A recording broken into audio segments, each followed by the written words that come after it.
할렐루야. 사랑과 은혜가 풍성하신 주님 감사합니다. 주님, 저희들 주의 전에 모였습니다. 주님, 영광받아 주시옵소서.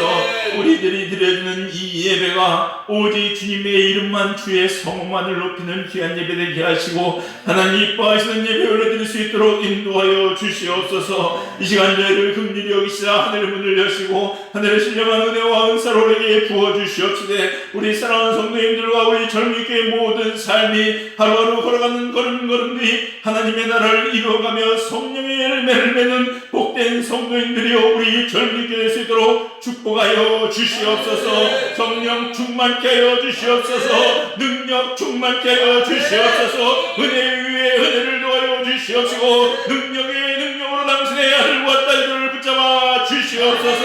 오늘 예배 가운데 함께 하시니 감사합니다. 주님 영광받아 주시옵소서. 예수님의 이름으로 기도드렸사옵나이다. 아멘. 할렐루야. 하나님 말씀 보시겠습니다. 에스겔서 9장입니다. 9장 1절부터 11절까지 전체 다 합니다.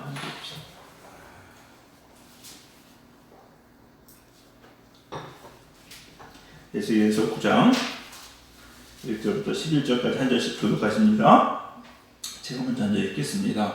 또 그가 큰 소리로 내 귀에 외쳐 이르되 이 성읍을 관할하는 자들이 각기 죽이는 무기를 손에 들고 나오게 하라 하시더라. 내가 보니 6 사람이 북향한 윗문길로부터 오는데 각 사람의 손에 죽이는 무기를 잡았고 그 중에 한 사람은 가는 베옷을 입고 허리에 서기관의 먹그릇을 잡더라. 그들이 들어와서 노제단 곁에 서더라. 그룹에 머물러 있던 이스라엘 하나님의 영광이 성전 문지방에 이르더니 여호와께서 그 가는 베옷을 입고 서기관의 먹그릇을 찬 사람을 불러 여호와께서 이르시되 너는 예루살렘 성읍 중에 순행하여 그 가운데에서 행하는 모든 가증한 일로 말미암아 한식하며 우는 자의 이마에 표를 그리라 하시고 그들에 대하여 내 귀에 이르시되 너희는 그를 따라 성읍 중에 다니며 불쌍히 여기지 말며 긍휼을 베풀지 말고 쳐서 늙은 자와 젊은 자와 처녀와 어린이와 여자를 다 죽이되 이마에 표 있는 자에게는 가까이 하지 말라. 내 성소에서 시작할지니라 하시매 그들이 성전 앞에 있는 늙은 자들로부터 시작하더라. 그가 또 그들에게 이르시되 너희는 성전을 더럽혀 시체로 모든 뜰에 채우라. 너희는 나가라 하시매 그들이 나가서 성읍 중에서 치더라. 그들이 칠 때에 내가 홀로 있었는지라 엎드려 부르짖어 이르되 아하 주 여호와여 예루살렘을 향하여 분노를 쏟으시오니 이스라엘의 남은 자를 모두 멸하려 하시나이까. 그가 내게 이르시되 이스라엘과 유다 족속의 죄악이 심히 중하여 그 땅에 피가 가득하며 그 성읍에 불법이 찼나니 이는 그들이 이르기를 여호와께서 이 땅을 버리셨으며 여호와께서 보시지 아니하신다 함이라. 그러므로 내가 그들을 불쌍히 여기지 아니하며 긍휼을 베풀지 아니하고 그들의 행위대로 그들의 머리에 갚으리라 하시더라. 보라 가는 베옷을 입고 허리에 먹그릇을 찬 사람이 공명하여 이르되 주께서 내게 명령하신 대로 내가 진행하였나이다 하더라. 아멘. 하나님의 말씀은요 믿음대로 구원받는다 라는 제목으로 하나님 말씀 증거하려고 합니다. 여러분 하나님의 속성 중에 하나가 뭐냐면요 정의와 공의입니다. 하나님의 속성은요 많이 있죠. 사랑의 하나님 다 있는데 그 중에 하나가 정의와 공의의 하나님이세요. 정의는 뭐냐? 한마디로 정의, 바른 거, 옳은 거, 진리입니다. 공의는 뭐냐? 모든 사람이 공평하게 이루어지는 정의예요.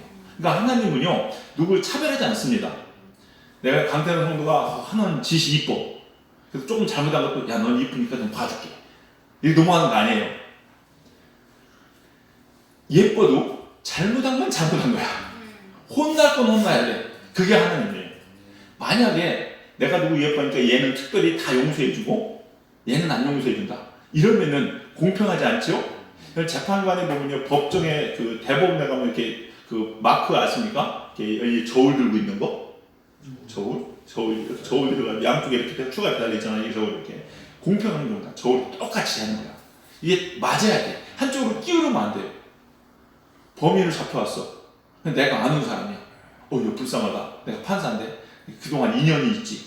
원래는 2년 징역형을 살아야 되는데 너 내가 아니까 3개월만 살아. 이래놓고서 3개월 때렸어. 근데 똑같은 죄졌어. 근데 쟤는 평소에 빛깔맞은 애야. 그렇다고 너는 2년 살아, 너 3년.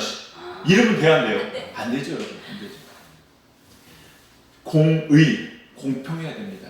근데 그게 하나님의 속성이에요. 근데 이 정의와 공의 하나님 좋으시죠?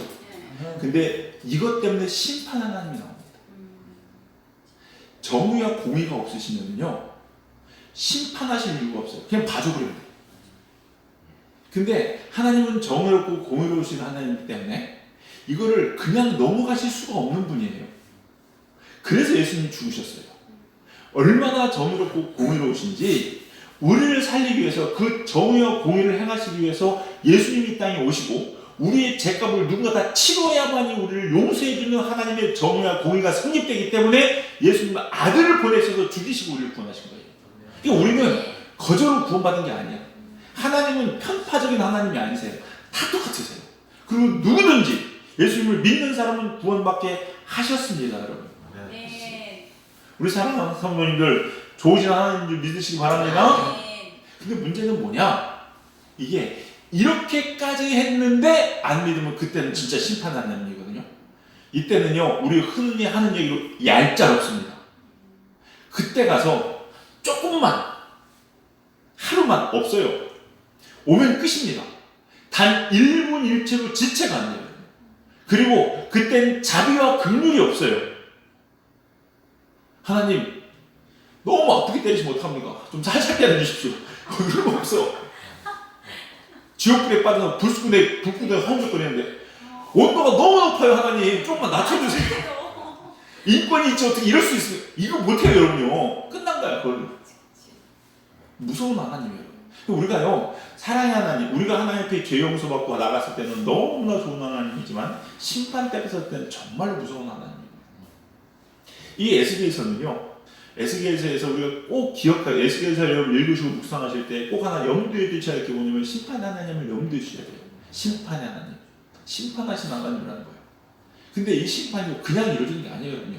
다 이유가 있어요. 그래서 우리가 지난번에 찾았던 8절에 보면요 이스라엘 백성들이 어떤 죄를 지고 살았는지 살펴봤어요. 그럼 9절에 보면요 이 죄 때문에 하나님께서 이제 실행하십니다. 죄를 실행해 나가세요.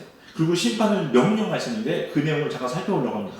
자, 우리가 첫 번째는 뭐냐? 믿음대로 구원받는 것에서 우리 꼭 알아야 될 것은 뭐냐? 심판은 어디부터 시작됩니까? 성전부터 시작됩니다. 여러분 잘 기억하세요. 심판은 성전부터 시작됩니다. 이거를 다른 말로 바꿔볼까요? 심판은 누구부터? 믿는 사람부터 심판이 시작돼요. 믿지 않는 사람은요 어떻게 보면 심판에 꺼덕지가 없는지도 몰라요.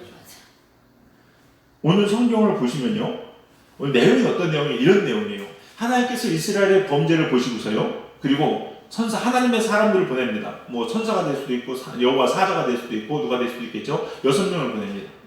6명을 보내가지고 그들이 딱 보내니까 딱 섰는데 어디에 섭니까? 재단에 섰어요. 놋재단이 딱 섰어요. 집행관들이에요. 이 사람들 딱 섰어요. 섰는데 그리고 그 중에 한 사람은 서기관의 먹그릇을 가졌대. 이 서기관이 무슨 뜻이냐면요 사파를 하는 게 이게 뭐냐 의미가요 차례차례 이야기하다 뭐 순서대로 지나가다 순서를 먹이다 이런 거예요. 그래서 서기관이라고 얘기하면요 그 뭐 단체면 단체 교회면 교회 뭐 성당이면 성당에 있었던 일을 순서대로 다 기록하는 사람들 이런 서기관 뜻이에요. 그러니까 서기관의 먹구를 가지고 순서대로 기록해 놓은 사람이야. 이 기록해 놓은 사람이 어떻게 하냐 하나님 딱 명령하니까 6명 중에 한 명이 이거 기록자거든요. 그 사람이 다니면서요 이마에다가 V 표시하는 거예요. 강태성 V, 조명선 V, 뭐 이명선 변호사 장문상 V 딱 V 표시해 놓을까요? 그러니까 전 세계 예루살렘에 있는 성전에 쫙 있는 많은 사람들 이마에 다 표시해 놓고 표시해 놓고 딱 그거 끝나니까 하나님께서 이야기합니다. 자, 지금부터 집행해. 그런데 이마에 표시된 사람 빼고 다 죽여. 이렇게 한 거예요. 그런데 죽이는데 어디서부터 시작되느냐? 6절 한번 읽어볼까요? 6절 한번 읽겠습니다. 6절 같이 읽겠습니다. 시작. 늙은 자와 젊은 자와 처녀와 어린이와 여자를 다 죽이되 이마에 표 있는 자에게는 가까이 하지 말라. 내 성수에서 시작할지니라 하시매 그들이 성전 앞에 있는 늙은 자들로부터 시작하더라. 아멘. 자, 이 무서운 피바람을 어디서부터 시작되냐? 성전부터 시작해요. 성전부터. 그리고 성수에 누구부터? 맨 앞에 있는 늙은 자부터 시작됩니다. 자, 성수라는 것은 요즘에는 교회입니다. 늙은 자는 누굴까요? 교회의 중직자, 책임자 혹은 먼저 믿는 사람들. 이 사람들부터 치기 시작하는 거예요. 치기 시작하는 겁니다. 대개 보면 그래요, 여러분. 무슨 일에 잘잘못을 찾을 때요, 어떤 일이 벌어졌을 때, 여러분도 마찬가지로 예를 들어 감독관인데, 어느 단체에 딱 가서 무슨 일이 벌어졌어. 그러면 누구 먼저 불러요? 책임자 불러요. 책임자 불러요. 불러가지고 책임자에게 잘잘못을 묻습니다. 그리고 그 사람의 책임자의 책임이 있나 없나를 봅니다. 건축 하나 질 때도요, 그 책임자가 있습니다. 정부가 있어요. 그 사람이 책임을 지게 돼 있어요. 성전이 그런 곳입니다. 여러분, 그래서요, 우리 그리스도인들은요, 책임자입니다. 책임자. 이 땅을 변화시킬 책임이 우리한테 있어. 이게 이렇게 따지면요, 이렇게 얘기하면 약간 안 좋네. 우리부터 죽는다며. 이렇게 생각할지 모르는데 마치 이런 거하고 똑같아요, 여러분. 여러분한테, 예를 들어 조명 소장님한테 교육부 장관 하라면 좋으세요, 싫으세요? 교육부 장관이요? 네. 좋을 것 같은데요? 좋죠. 여러분, 교육부 장관 하실래요? 백수 하실래요? 장관 하죠. 맞는 거 좋은 거죠. 내가 교육부에 몸을 담고 있어요. 근데 말단, 구급, 서리, 면석이 하실래요? 아니면 교육부 장관 하죠? 교육부 장관 하지. 안 그래요? 맞아요. 우리가 공무원이에요. 공무원 돼도 기왕이면 경제부 장관 이런 거 좋잖아요. 근데 중요한 것은요, 여러분이 장관이나 높은 자리에 있는 책임자에 있는 사람들은요, 그만큼 좋습니다. 그러나 동시에 책임도 져야 돼요. 책임도 져야 돼요. 그러니까 우리가 이 교회를 다니면서 하나님의 자녀로 살아간다는 것은요, 어떻게 보면 우리한테 책임도 있지만 지금 상급과 모든 좋은 것이 다 따라오는 거거든요. 근데 좋은 거죠? 할렐루야? 그러니까 잘했을 때야. 네. 잘 못하면 그만큼 너무 책임도 따르게 돼. 그래서요, 생각해보세요. 국방부에서 병사들 무슨 사고 터지면 국방부 장관이 사임합니다. 자기가 그랬어요? 아니요, 책임 있기 때문에. 근데 그 장관 그 자리 하기 싫어요? 아니요, 다 하고 싶어요. 똑같아요, 여러분. 예수님을 믿는다는 것은요, 우리의 책임이 있지만 너무나 귀하고 좋은 겁니다. 그러나 그걸 못했을 경우는 그만의 책임도 따라오게 된다는 거예요, 여러분. 우리가 이 마지막 때 이 책임을 다 하셔야 돼요. 그런데 에스겔서를 읽을 때요, 꼭 우리가 심판의 기준으로서 중요하게 삼아야 될 것은 무엇이냐면요, 이 책임을 다해야 된다는 거예요. 그래서 가르쳐야 되는 책임 있는 사람은 가르쳐야 되고요, 전해야 될 책임 있는 사람은 전해야 됩니다. 이게 바로 하나님께서 중요하게 보시는 에스겔서의 심판의 기준 중에 하나예요. 그래서 에스겔서 3장에 보시면요, 얘기 나오죠. 나쁜 사람 잘못하면 가르쳐라. 안 돌아오면 그 사람 죄지만은, 만약에 네가 안 가르쳐서 그 사람 잘못되면 너한테도 피가 물은대죠. 여러분, 이 말씀이 에스겔서 3장의 말씀이요, 에스겔서 33장에 똑같이 나옵니다. 두 번이나 반복해요, 여러분요. 그만큼 3장과 33절에 반복하고 있다는 얘기가 생겼거든요. 그만큼 중요하다는 겁니다. 따라서 여러분이 마지막 때를 살아가는 방법들, 지혜로운 게 뭐냐? 여러분이 해야 될 책임을 다 하십시오. 뭐 듣든지 안 듣든지 상관없어요, 여러분. 우리는요, 그냥 전해야 될 것 있으면 전하면 되는 거예요. 아, 목사님 해도 안 듣던데요? 상관없어요. 그건 여러분 책임 아니에요. 여러분이 마음을 다해서 전해야 될 것은 전하는 끝이라니까? 여러분 보세요. 왜 선교사님들이 그 마지막 때 그 선교 단체들이 왜 이렇게 오지에 선교하고 다니는지 아십니까? 예수님께서 뭐라고 성경에 내 이 복음이 땅끝까지 전파되면 주님 오신다 했잖아요. 빨리 오시라고 주님. 땅끝 다 될 수 있겠지만 적어도 오지에 가면 예수님의 옛자도 못 들어본 원주민들이 지금도 있어요. 지금들이 식인종들이 있대잖아요. 그들은 예수 못 들어봤잖아. 그럼 복음이 전파 안 됐잖아. 그럼 걔한테 안 줬다 해가지고 예수님 안 오시잖아. 빨리 얘한테 얘기하면은 성경대로 다 전파돼서 주님 오실 거 아니에요. 그래, 여러분, 전하는 거야. 듣든지 안 듣든지 그 사람 몫이고 내 몫은 내가 해야 된다고. 할렐루야? 우리가 무슨 사고 났든지 할 때요, 자기가 해야 될 몫을 다 하면 그거에 대해 책임 안 집니다. 책임 안 져요. 그 사람은 괜찮은 사람이야. 근데 안 하면 마찬가지죠. 심판 날도 마찬가지입니다. 우리가 주님 앞에요, 해야 될 몫 열심히 합시다. 결과를 따지지 마세요. 결국은 주님께 토스하는 거예요, 여러분. 바울이 심고 아볼로가 물을 줘도 자라게 하시는 건 누구시라고요? 하나님. 바울처럼 심고 아볼로처럼 물을 주는 일만 다 하시면 됩니다. 할렐루야. 그래서 우리가 마지막 때에 심판이 두려운 것이 아니라 우리 해야 할 일 다음으로 칭찬받는 저와 여러분 되시길 주님의 이름으로 간절히 축원합니다. 자, 두 번째는요. 이게 할 일 다 했네요. 자, 두 번째는 뭐냐? 끝까지 믿음을 지키는다는 건짐을 받습니다. 여러분 심판이 들어올지 몰라도요. 끝까지 믿음을 지키는 사람은 건짐을 받는다는 거예요. 하나님의 심판 진짜 무섭습니다. 5절 보니까 뭐라고 나오냐? 그들에 대하여 내 귀에 이르되 너희는 그를 따라 성읍 중에 다니며 불쌍히 여기지 말며 긍휼을 베풀지 말고 쳐서. 그러니까 손에 자비가 없어요. 거의 뒤에 뭐 아까 얘기했지만 어린애와 여자까지 처녀 젊은 자 쌍그리 치라는 거예요. 씨를 말리라는 겁니다. 진짜 한마디로. 자비가 없어요. 얘는 좀 봐주지. 그거 없어요. 그거 없어. 이거 무섭습니다. 그러니까 마지막 심판 때는요 진짜 얄짤없어요. 그거 아셔야 돼요. 그때 가서 그래도 내가 이건 했잖아요 저건 했잖아요 안 통해요. 끝나는 거. 근데 그러나 어떤 사람은 삽니까? 우리 4절 한번 읽어보겠습니다. 4절 같이 읽겠습니다. 4절 시작. 여호와께서 이르시되 너는 예루살렘 성읍 중에 순행하여 그 가운데서 행하는 모든 가증한 일로 말미암아 탄식하며 우는 자의 이마에 표를 그리라 하시고. 마지막 때에 살아남은 사람이 있는데 살아남은 사람한테 찍어주세요. 이렇게 표 이마에 탁 찍어. 넌 살고 너 살고 찍어. 어떤 사람 살느냐? 여기 보니까 모든 가증한 일로 말미암아 탄식하며 우는 자. 이런 사람을 하나님께서요 살리신다라고 이야기합니다. 우리가 즉 해야 될 것은 무엇이냐? 환경이나 상황에 잘 타협해서 때를 맞추어 살 길을 모색하고 위기와 어려움을 잘 극복하고 이겨낸 사람이 사는 게 아니에요. 이해가 되시죠?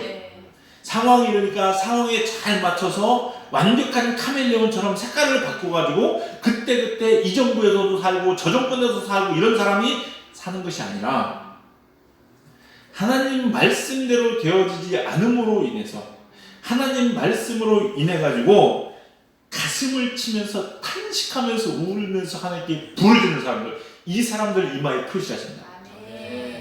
그리고 그 사람 하나님께서 살리신다라고 이야기하는 겁니다. 여러분 우리가요 마지막 건진받는 거 이게 모르는 이야기였습니까? 하나님만 사랑하는 거예요. 그리고 하나님 무식하게 믿고 하나님 미련하게 믿어서 하나님밖에 모르는 사람이에요. 그 사람 하나님께 살리신다. 이게 진짜 중요해요, 여러분요. 저는 그래서 제가 늘 참 입버릇처럼 말씀드리지만 신앙생활을 무식하게 하세요. 좀 앞뒤 콱콱 막혀가지고 나 쟤 답답해서 미칠 것 같아. 그렇게 좀 신앙생활 하십시오. 제 대학교 동창들이세요. 횡단보도 볼 때 손 들고 가는 데가 있었어. 야, 정신 차려 이놈을 자꾸. 네가 지금 대학생이 손 들고 횡단보도 왜? 이러면서 장난치느라 물론 그러죠. 근데 그냥 진짜로 장난인데 10번 중에 7번 손 들고 그러다니까. 근데 제가 그 안 까먹는 게 뭔지 아십니까, 여러분요? 그래, 저렇게만 하면은 신앙생활도 저렇게만 하면 될 텐데. 근데 우리도 보면 그래요, 여러분. 횡단보도 볼 때 솔직히 횡단보도 차가 더 급하게서 중간 좀 횡단보도 넘어올 때도 있고 많잖아요. 그래서 건널 때 무조건 바뀌었다고 뛰어가면 큰일 납니다, 여러분요. 살피고 가야 되잖아요. 그것도 무슨 건널 때 뭐 할 때 어른들이라도 저라도 지금 이렇게 손 들고 가잖아요. 그게 살 길이잖아요, 여러분요. 진짜 그래요, 여러분요. 신앙생활도요, 미련해 보이고 답답해 보이고, 쟤는 좀, 야, 넌 융통성이라는 먹고 죽을래도 없다. 이런 소리 들어도 그게 사는 비결이에요. 비결. 코로나 시대. 여러분, 옛날 일제시대로 합시다. 일제시대 때 무식하게 예수님 믿었던 사람은 순교당했어요. 그러나 아주 약삭 빠르게 예수 믿는 사람 예배 다 드리고 탄압 안 받고 살았어요. 그들이 구원 받았을까요? 코로나 시대 하나님 앞에 미련한 만큼이라도 예배당을 사수하고 예배를 사수하고 믿음을 사수하는 게 맞지. 어떻게 입맛 좀 맞춰주고 하는 이야기고 멘트들로 한다면 그건 안 될 일 아닌가요? 안 될 일 아니에요, 여러분요? 저는 우리 교회가 진짜 그랬으면 좋겠어요, 여러분요. 네. 하나님이 그것에 있지 않으실까요? 요즘 제가 너무 속상한 게 뭐냐면요, 이렇게 한숨이 푹 나오는 게 뭐냐면요, 우리 성도들 믿음을 잘 받으시기 바랍니다. 네. 한국교회 코로나 전까지 참 존경받고 덕망있다고 하시는 목사님들, 지금 와서 하는 이야기들 보면요, 너무너무 실망스러워요. 너무 실망스러워요. 코로나로 인해서요, 이제 다 바뀌어야 된다는 거야. 온라인으로 모든 시스템을 갖춰야 되고요. 여러분, 일본이 우리나라보다 기독교가 100년 먼저 들어왔습니다. 근데 일본 지금 기독교 인구가 몇 퍼센트 될까요? 5%가 안 돼요. 뭐 3%, 2% 얘기합니다. 왜 그런지 아세요, 여러분요? 그 이유를 많은 성경학자들은요, 묻지무라 간조 때문에 그렇습니다. 제가 언제 말씀드렸죠. 세계적인 석학 신학자입니다. 근데 그 사람이 주장한 게 무교회주의. 무교회주의. 교회 뭐 이렇게 필요 없다는 거예요. 우리 있는 곳에서 신앙생활 잘하고, 있는 곳에 내가 하나님 예배를 바라보면은, 가정내는 싹구라도 그거 하면은, 그곳에 하나님의 임자가 있고, 하나님의 영광이 있다. 처음엔 너무 멋있죠. 너무 멋있죠. 근데 지금 그 결과가 일본이에요. 결과가 일본이야. 온라인 예배, 그 무교회주의랑 다를 게 뭐 있어요? 안 그래요? 교회 필요 없잖아요, 여러분요. 목회자가요, 제가 우리 집에서 방 한 국장에다가 책자가 걸어놓고, 캠코더 갖다 놓고, 딱 찍어가면서 11시에 문자 하나 보내면서 예배 드리겠습니다. 다 보시라고 그래서 이거 핸드폰 모아서 예배 드리고 앉아있으면요, 그것 때문에 드린 걸 거 아니에요. 이게 온라인 예배잖아. 교회가 필요 없잖아요, 여러분. 무교회주의 아니에요? 그 결론은 뻔하다니까? 근데 어떻게 이게 종교개혁이고 제2의 이런 얘기를 하냐고요, 여러분요. 이건 아니에요, 여러분요. 하나님이 마지막 때 진짜로 불표시가 돼야 된다니까, 이마에. 우리 성도님들 그러시기 바랍니다. 고난은 잠깐이에요. 고난은 잠깐이야. 근데 하나님 찍잖아. 보세요, 여러분. 어떻게 할 거냐고, 여러분요. 성경에 분명히 나와 있잖아요, 여러분. 우리 성도님들, 여러분 끝까지 신앙 지키십시다. 저도 여러분도 마찬가지고, 진짜 고난은 잠깐입니다. 죽는 건 잠깐이에요. 죽는 건.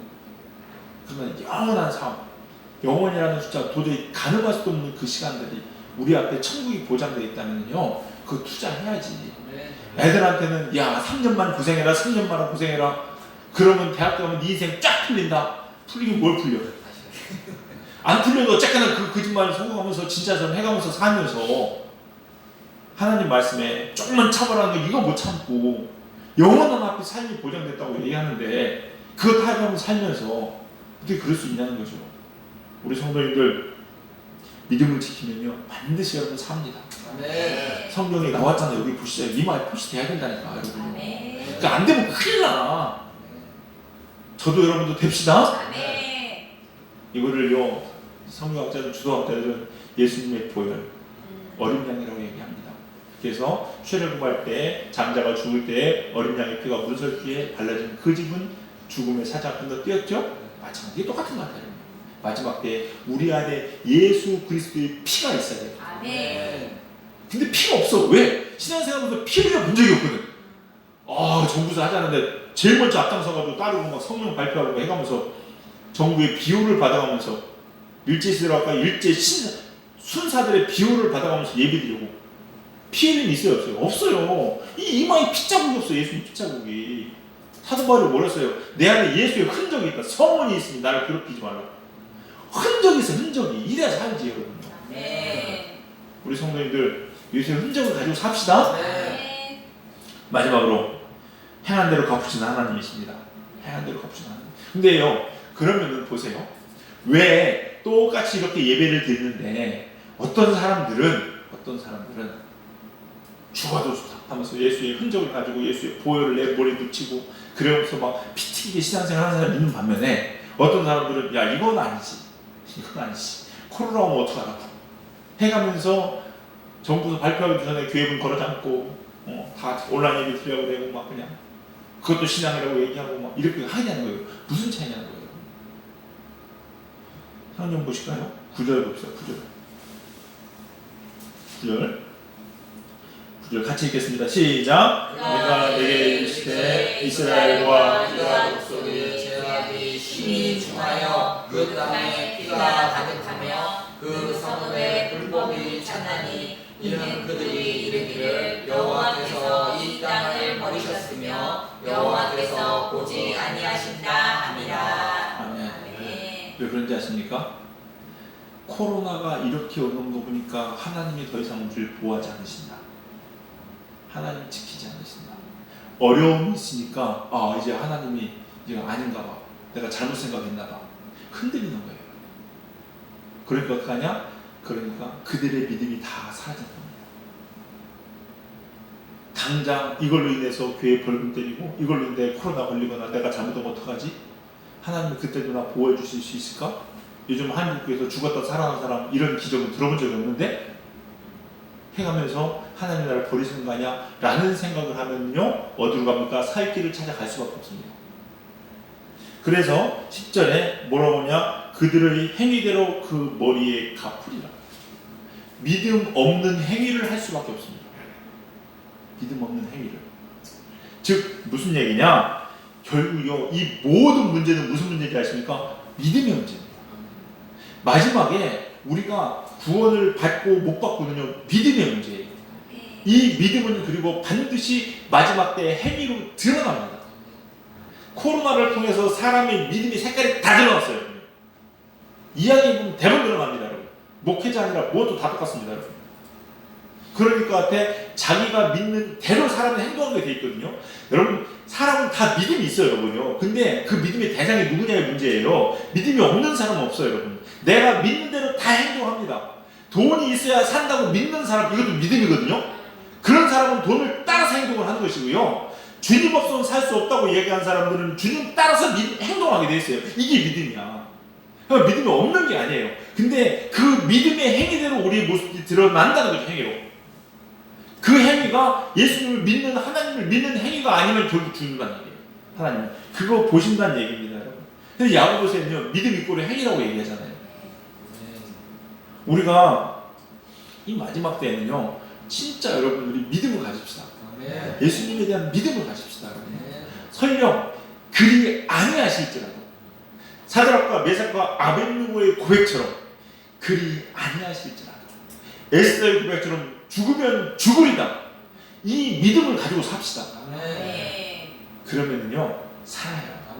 예수님께서 뭐랬어요? 살고자 하는 자는 죽을 것이요 나를 위하여 내 목숨을 버린 자는 살리라. 우리 성도님들 마지막 때 우리 정신 바짝 차립시다. 그리고 죄송합니다. 장로님 권사님 계신데 살아봤자 우리 얼마나 더 살겠어요? 장로님 저한테 맨날 말씀하시는 게 이제는 죽음을 준비하는 연습을 해야 된다. 그래서 간을 짜놓고 감옥에 들어가보고 막 이런 프로그램들이 있어요. 그 임종, 그 죽음 맞는 연습 이런 프로그램들이 있죠. 네, 장로님 그 말씀에 대해서 참 공감이 돼서 이제 우리 교회 제 어르신들이 많이 있고 하면 우리 장로님 쓰셔가지고 그런 사역도 좀 하셨으면 좋겠다. 우리 생각입니다. 진짜 그래요. 근데 그 필요한 한 게요. 느낌이 달라요. 내가 주님 앞에 갈 날이 멀지 않았어요. 얼마 안 남았다면요.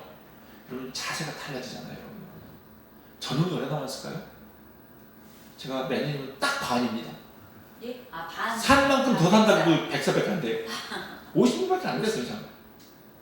기껏 산다. 근데 그만큼 살까지 못해. 얼마나 안 남았잖아요. 여러분. 근데 영원한 천국 있잖아요. 이건희 회장. 저도 깜짝 놀랐어요. 이건희 회장. 돌아갔잖아요. 네. 78세인가요? 예. 72. 아니. 78세인가라고. 44년. 네, 78세인가. 네. 네. 근데 보세요. 거의 6년. 병원에서 6년 70대는 다 병원에서 왔어요. 네. 나는 그렇게 돈 있으면 먹는 거 좋은 거 영양 이게 다 맞지 않았을까요? 그렇죠. 그런데도 기껏해야 70밖에 못 살았어. 저는 앞으로 20년이 더 끝나요. 그렇게 따지면은 그보다 잘 먹지 못한 것 같은데 많이 먹었을지 모르지만 어쨌거나 그렇다면은요 이제는 주님 준비해야지. 그리고 오늘 말씀 보세요, 여러분요. 하나님을 분명히 하신다니까. 뒤에 보면요, 내가 또 10장, 11장 또 가보시면요, 그 말씀을 그대로 이 에스겔한테 한 말씀들이 역사를 보면 다 그대로 이루어진 말씀들이 다 나와요. 그러니까 이게 그냥 하는 말이 아니라고요, 여러분.